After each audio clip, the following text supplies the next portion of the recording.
Assalamualaikum warahmatullahi wabarakatuh. Ini saya akan menjelaskan pasar modal, pasar uang, dan pasar valuta asing. Yang pertama ada pengertian pasar modal, yang merupakan suatu tempat bertemunya para penjual dan pembeli untuk melakukan transaksi dalam rangka memperoleh modal. Sedangkan pembeli adalah pihak yang ingin membeli modal di perusahaan yang menurut mereka menguntungkan.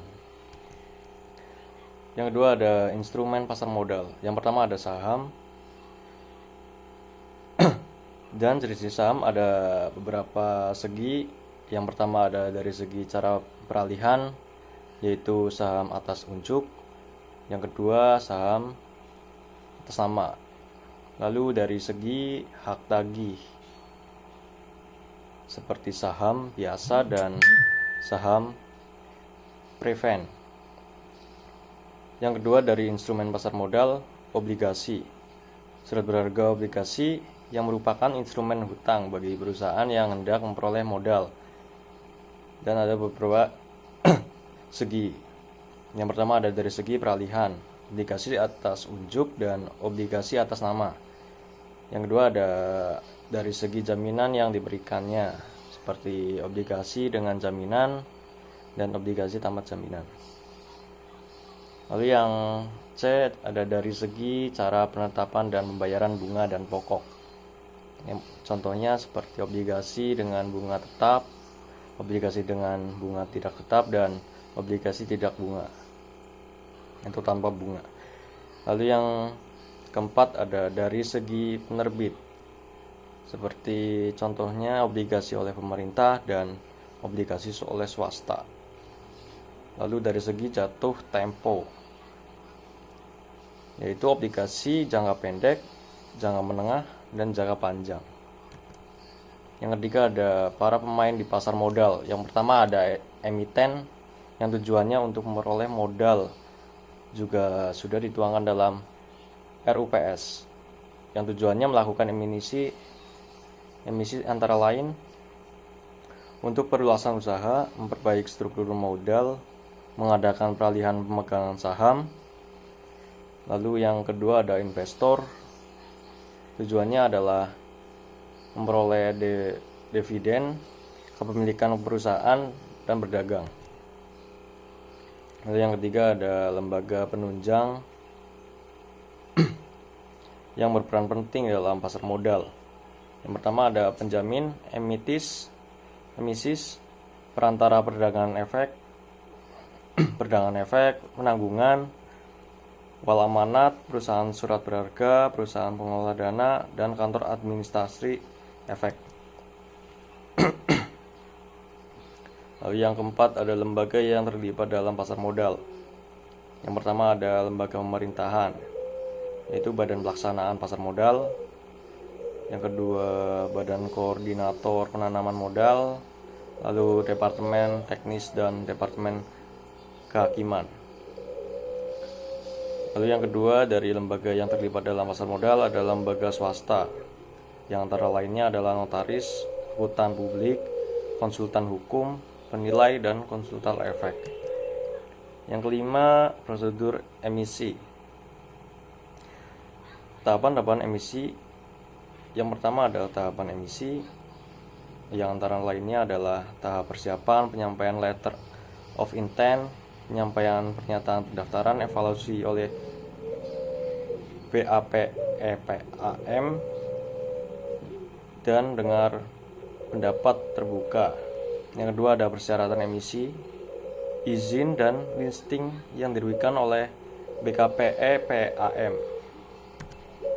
Yang keenam ada pasar perdana. Tahap-tahapnya adalah pengumuman dan pendistribusian prospektus. Yang kedua masa penawaran. Yang ketiga masa penjatahan. Yang keempat masa pengembalian. Yang kelima penyerahan efek. Yang keenam ada pencatatan efek di bursa. Yang terakhir ada pasar sekunder yang dimulai dengan berakhirnya masa pencatatan di pasar perdana. Lanjut ke pasar uang dan pasar valuta asing. Pengertiannya, mekanisme pasar yang memungkinkan seseorang melakukan transaksi jual beli dalam bentuk sekuritas keuangan yang tujuannya pasar uang,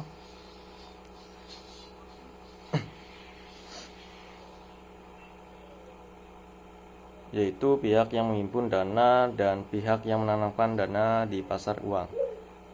Yang pertama, pihak yang menghimpun dana, yang pertama untuk memenuhi kebutuhan jangka pendek, yang kedua likuiditas, yang ketiga ada modal kerja, yang keempat ada kalah clearing.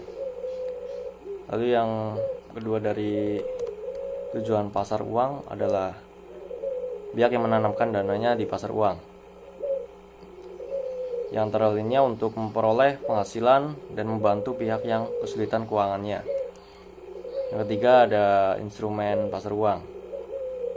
Jenisnya adalah interbank call money, sertifikat Bank Indonesia, sertifikat deposito, sertifikat berharga pasar uang, banker acceptance, commercial paper, treasury bill, repurchase agreement, dan yang terakhir ada foreign exchange market. Yang keempat ada pasar valuta asing yang disebut dengan istilah foreign exchange market, yang merupakan pasar di mana transaksi valuta asing dilakukan baik antar negara maupun dalam suatu negara.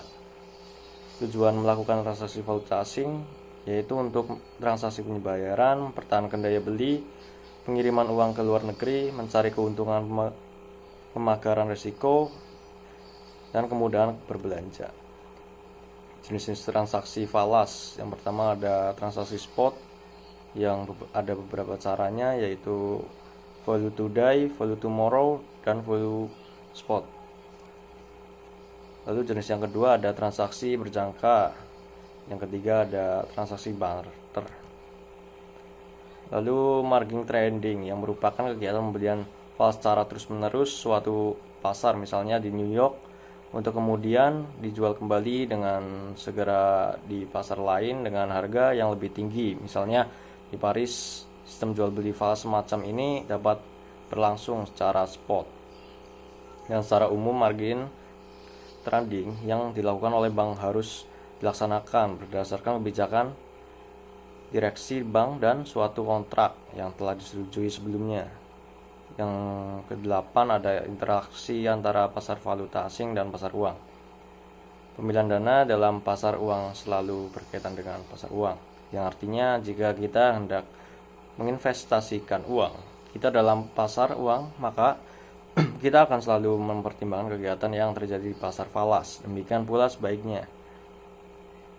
Hal ini dilakukan untuk menentukan investasi mana yang paling menguntungkan di pasar uang atau falas.